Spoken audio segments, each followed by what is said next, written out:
What's up everyone, it's Absol, and Falinks is my favorite Generation 8 Pokemon.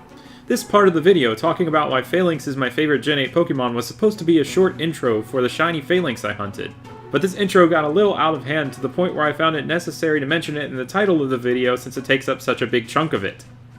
But anyway, I reiterate, Falinks is my favorite Gen 8 Pokemon. This is admittedly a tough choice because I think we got a very solid lineup of new Pokemon overall, but Falinks used its first impression on me, and it was super effective.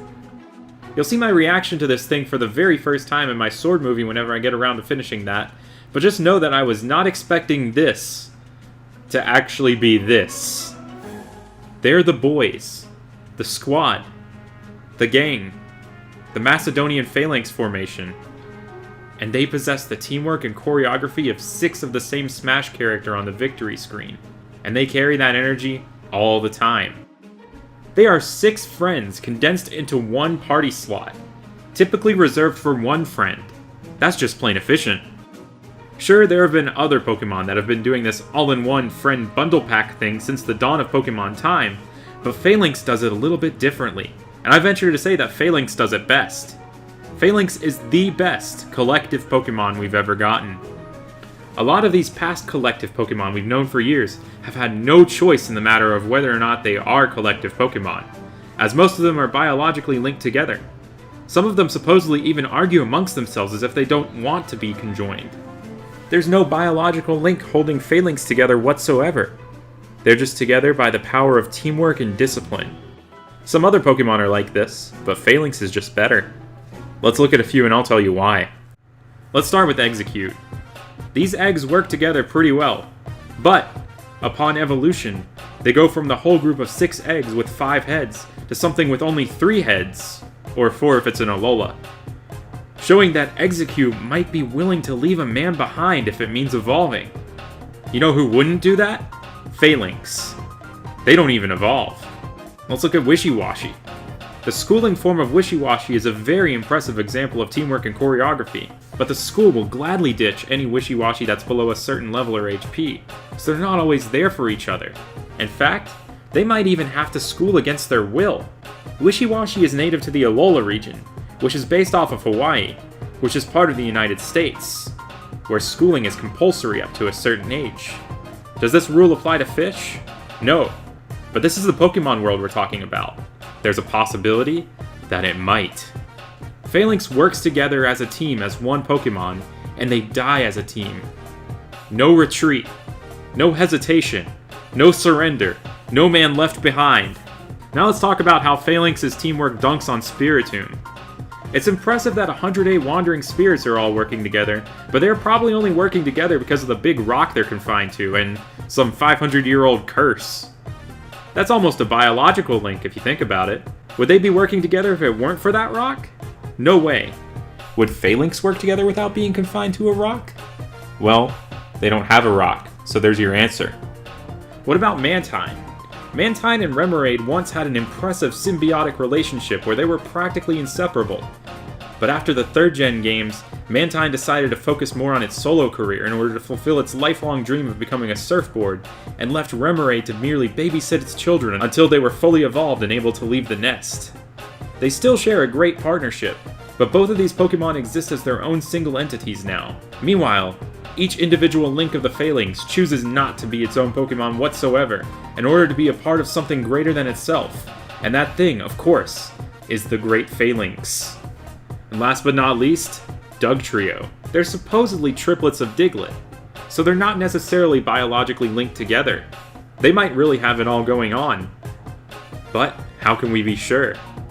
We have no idea if they're biologically linked or not since they hide everything underground. Dugtrio's clandestine activities cannot be overlooked. Dugtrio might actually hold secret meetings underground that you can't see, or pass notes to each other plotting against you. Also, isn't it a little bit mysterious that they managed to become Steel-type in Alola just by putting on wigs? Dugtrio is definitely hiding something that they do not want us to know. They really do have some nice teamwork going on, but they are not to be trusted. Falinks can always be trusted. Now let's get into the shiny Falinks I hunted. So for hunting this thing on Route 8, I used a method that I learned from Aaron Othout, who I hope to see get his own shiny Falinks soon. With the way that overworld encounters work in this game, if we were to save and soft reset Falinks too close to the location where they spawn, we'd be soft resetting for basically a pre-rolled Falinks every time, with its nature, stats, IVs, and shininess already locked in. So for every soft reset, we have to start out a little further back on the route, like at the gate that separates Route 8 from Route 9. On every reset, starting from this gate, we will see 2 Falinks. If you walk down this ladder and wait about 4 seconds, Falinks number 1 will pop out. When you run from that Falinks, you can run down the stairs and encounter Falinks number 2. After that, you can either soft reset by closing out the software and starting it again, or just fly to Route 8 again, whatever floats your boat. There's another Falinks on this route further down, but I don't really recommend going for it if you're set on hunting Falinks and not anything else on this route, since there's a good chance you'll get into some other encounters on the way to this third Falinks every reset, and you might just encounter some other Pokemon along the way like this. Shiny Rhyhorn! What the heck? Oh my gosh! Shiny Rhyhorn! What the heck? Oh my gosh! Oh my gosh, dude, what the heck? I was testing out, trying to see where else I could find Falinks on this route. I was gonna see how efficient it would be to like go for a third Falinks while hunting during each soft reset, and I found a shiny Rhyhorn instead. Oh my gosh. That's crazy. This came after 320 encounters. I had previously done like over 300 of just Falinks. See, there's the third one that I was walking towards on the left screen right there. Oh my gosh. I'm going to swap over to just the sword view here. That was so fast. Shiny Rhyhorn.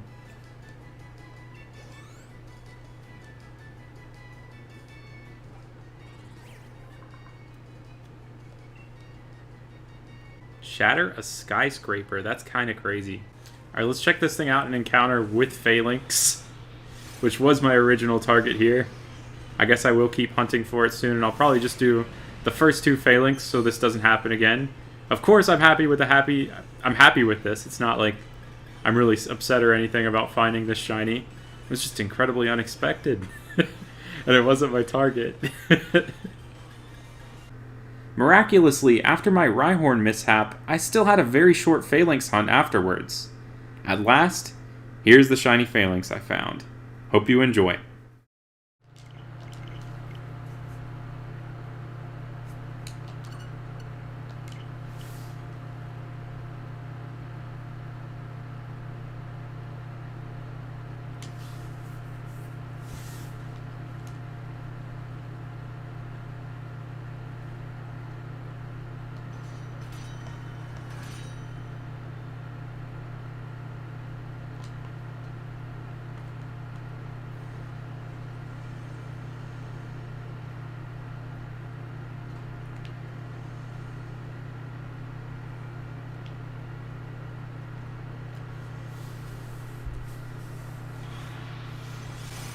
Shiny Falinks! Oh my gosh, dude!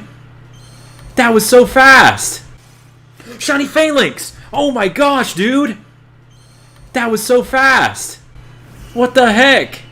That's 680 encounters! Oh my gosh, man! Alright, I'm gonna swap over to this sword view. Oh man. I have still not had like a crazy long hunt in this game yet somehow. That looks incredible. Oh my gosh. I don't want to zoom in on Vileplume, I want to zoom in on the Falinks. Look at that thing. Oh man. That's some good redemption for my Rhyhorn. I felt like an idiot getting that Rhyhorn. Caught it first ball. Let's go. Insanity. Wow, that thing looks incredible! Oh my gosh. I mean, this thing, the squad. Alright, I'm saving. Wow. A shiny Falinks. And to show the Pokedex real quick. Alright, so I have 4 battled. So as far as I'm aware at the time of posting, this was full odds. Crazy. Alright, let's check this out in an encounter with a regular Falinks. There's a normal Falinks. And our shiny. So cool. Hold on, I'm going to turn on battle animations. I want to see it use no retreat. Alright, let's check out its signature move, no retreat. Oh, that's so cool. Let's check this thing out in camp real quick.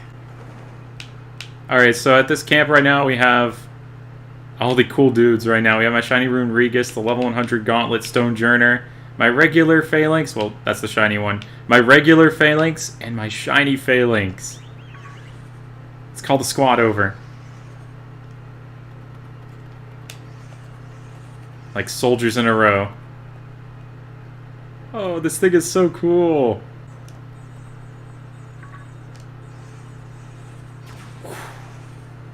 Slammed it with the horn.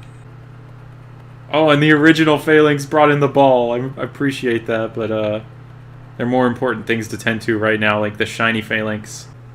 March on, brave soldiers. Off into the sunset you go. Don't step on Falinks. No! Don't step on... Okay, thank you. Hands down, the greatest Gen 8 Pokemon, if you ask me. Alright, I got a couple nature guesses. Cedra Sauce guesses Sassy. 13 JHM 13 guesses Modest. Z Superfire 5 guesses Mild. And let's see what this thing is. Oh, it's Adamant! That's amazing! That is incredible! What luck! Alright, I'm going to do one last encounter in this area where I'm going to be hunting next. And there's my target, actually. This is my next target. Milcery, or Milcery, however you pronounce it. And shiny Falinks. Thanks so much for watching, and I will see you next time.